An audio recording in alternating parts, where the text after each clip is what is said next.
Cara, quanta coisa comum. E aí você foi fazer... Tudo bem, aí você foi fazer Como que você foi parar na gringa pra fazer ciência política, mulher?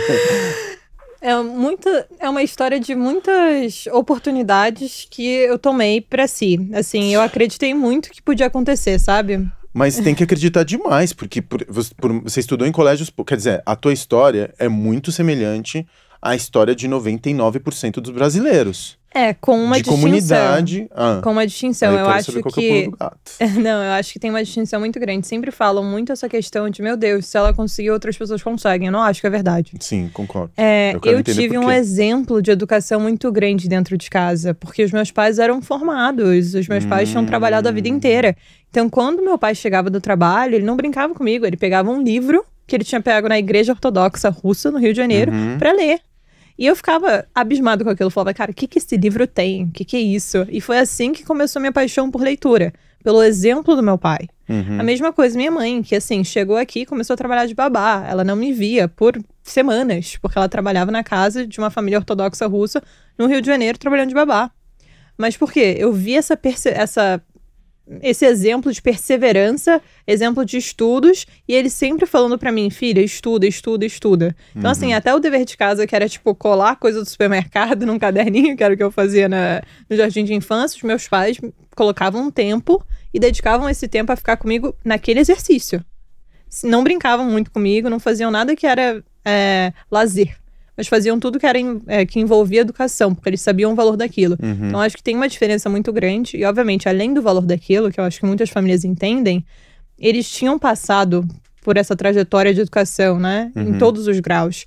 Então, eles realmente conseguiam me passar muitas das conversas e debates que talvez uma menina de 4 anos geralmente não ouve. Ou não acessa, né? Ou não acessa, exato. Então, acho que pra mim eu só queria fazer essa pontuação porque eu odeio quando me usam de exemplo e falam assim, se ela conseguir, outras pessoas conseguem. Não é bem assim.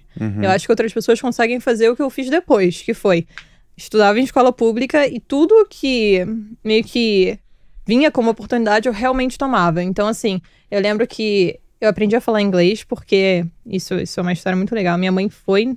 Depois, meu pai faleceu quando eu tinha 11 para 12 anos. Ai, sinto. Deve ter sido uma pessoa bem importante na tua vida, né? Foi o maior baque, assim, da minha vida. Eu falo que aquele 1 ano foi meu ano de rebeldia. Entre os 11 e os 12, eu pintei o cabelo de azul, coloquei meu primeiro piercing, eu não sabia o que eu queria fazer. Mas aí, muito rápido, eu entendi que a minha mãe estava numa situação ainda muito pior. E que eu devia honrar o fato de que ela continuava no Brasil, tentando me dar um futuro melhor. Então, pra mim, virou muito uma questão de fazer com que o sonho da minha mãe e do meu pai virasse realidade e eu desse alguma coisa pra eles em troca da vinda deles, que eu sei que foi feito muito por mim. E aí, a minha mãe, quando eu tinha mais ou menos 12 anos, ela passou no CCAA, que era um curso de inglês ali na Real Grandeza. E ela foi falar com a diretora. Ela falou, olha, essa é a minha situação, contou toda a nossa história. No português quebrado dela, falou assim, eu queria muito que a minha filha fizesse alguma coisa que tirasse a cabeça dela da situação atual. Vocês podem dar uma bolsa de curso de inglês pra ela? E, por muita sorte, a mulher que era diretora daquela unidade era mãe do dono daquela franquia. Então, ela tinha esse poder de tomada de decisão. Ela deu uma bolsa onde minha mãe pagava R$25 por mês pro meu curso de inglês. E aí, do meu lado, o que eu prometi foi, eu vou ser sempre a melhor aluna até eu terminar isso. E até hoje eu tenho todos os prêmios de melhor aluna do curso de inglês. Mas, junto com isso, quando eu tinha mais ou menos uns 14 anos, chegou um menino da minha sala, no Pedro II, e falou assim, olha, tem uma mulher dando aula de teatro em inglês gratuito no IBEU. Falei, sign me up, quero fazer. Então, assim, eu tinha muito essa percepção de vai atrás, tenta fazer as coisas, soma, no mínimo vai somar pra minha experiência. E aí eu fiz esse curso. E a mulher que administrava esse curso de teatro em inglês, ela era uma americana que estava numa bolsa da Fulbright no Brasil e ela trabalhava dentro de um instituto chamado Education USA, que é da Embaixada Americana, e que apoia jovens talentos de baixa renda a irem estudar fora. Então, assim, caiu no meu colo nesse sentido. E ela falou, nossa, você tem toda uma história, todo um background, você tem as notas, você tem o potencial de ir pra fora. Junto com isso, depois da morte do meu pai, eu me enfiei nos livros. Depois do ano fatídico, eu me enfiei nos livros. E eu acabei participando de Olimpíadas e eventos fora do Brasil. Então, eu fui para um acampamento... Olimpíadas de quê? Então, eu fazia química, história e matemática. Eram os meus hobbies. Eu odiava física, mas fora isso, eu gostava de todo o resto. E aí, eu dava monitoria. Eu fui fazer, sabe o CNPq, eu acho, que é o estágio, né? Eu fui fazer, fui trabalhar no laboratório de ecotoxicologia da Petrobras no Rio de Janeiro.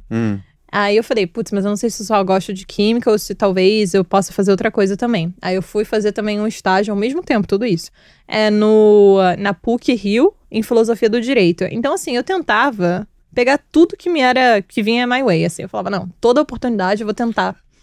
Pra quem tá ouvindo isso, você como ouvinte, você consegue fazer... Eu me lembro que quando eu saí da engenharia, e eu tinha também recebido bolsa, eu fui fazer antropologia na PUC. Porque eu tinha feito engenharia, eu tava me sentindo, sabe, muito árido. Sim. Porque eu tinha estudado 5 anos, só números, teta, gama, enfim, derivada de terceiro grau e o diabo a 4. Então eu tava sentindo que eu tava muito árido de palavras. Eu também tinha sido um bom leitor. Eu me identifico como um leitor. Não um escritor medíocre, mas um bom leitor. E eu fui pra PUC e eu olhava para os professores de antropologia e pedia para eles... Posso frequentar a tua aula como ouvinte? Eu nunca ouvi um não na minha vida. Com certeza. Eu não tenho dinheiro para pagar o curso, mas eu posso ficar aqui, eu prometo que eu vou ficar quieto, vou prestar atenção. Então eu já era um pouco mais velho, tinha 25 anos, a maior parte das pessoas que estavam ali tinham 18, né, 17, 18, 19. Eu me lembro que eu chegava com um terninho, assim, um terno muito mal cortado, né, aquele terno de tecido sintético, me sentia quase como um caixeiro viajante. E eu entrava e ficava entre as 7h30 e as 10h30 ouvindo sobre Lévi-Strauss e Clastres. E aí isso que me despertou a paixão pelas ciências humanas, que foi também a sua paixão, né? Depois você foi pra gringa estudar ciência política. Isso. Aí, enfim, depois dessas Olimpíadas, depois dessa experiência fazendo teatro com essa mulher, aquele, tudo isso meio que culminou em eu aplicar para a Fundação Estudar e para a Education USA, que são duas instituições que te ajudam nesse processo seletivo. E a Education USA pagou por todo o material que eu precisava e todas as provas. Eu não paguei nada no meu processo de seleção. E aí, como eu entrei muito cedo em ambos os programas, eu entrei no 2º ano do ensino médio, quando eu já fazia todos esses estágios, Olimpíadas, essas coisas, eu acabei primeiro aplicando para um acampamento de verão em Yale, né? Eu falei, quero conhecer Yale. Para mim era muito importante, porque é uma escola muito grande, muito forte em ciência política. E eu fui aceita como a primeira brasileira com bolsa 100% nesse acampamento. Fui. Adorei, mas eu falei, nossa, o campus é muito cinza. Falei, é muito deprê. E nessa hora eu já tava com o nariz empinado do tipo, academicamente eu sei que eu sou boa, né? Aí eu voltei pro Brasil e falei, agora eu quero entrar em Harvard. E aí eu fiz todo o processo seletivo. Abusada, né?